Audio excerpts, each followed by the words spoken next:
Vô. Vô. Ê, gọn đây tiếng thôi. Ấy lâu quá. Tôi mà làm phi với họ, làm phi lao với mấy ta mấy nha. Dạ bước. Nào có thế chứ mà không nhớ mình chứ. Này nhớ.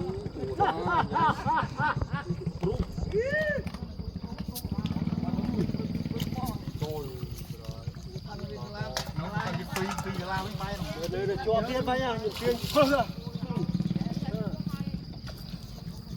Tôi biết không. Ai đi? Dây đi.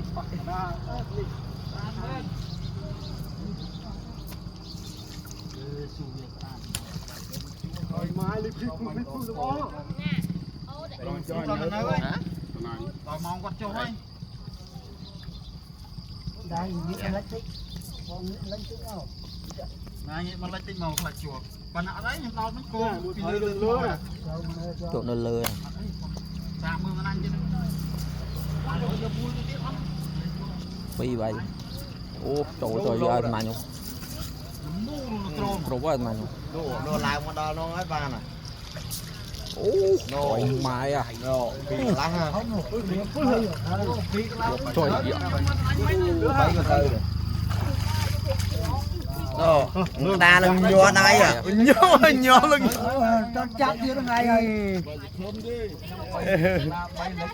Bo cũng cầm lăng với mà là mất không mà. Tele, nó tele,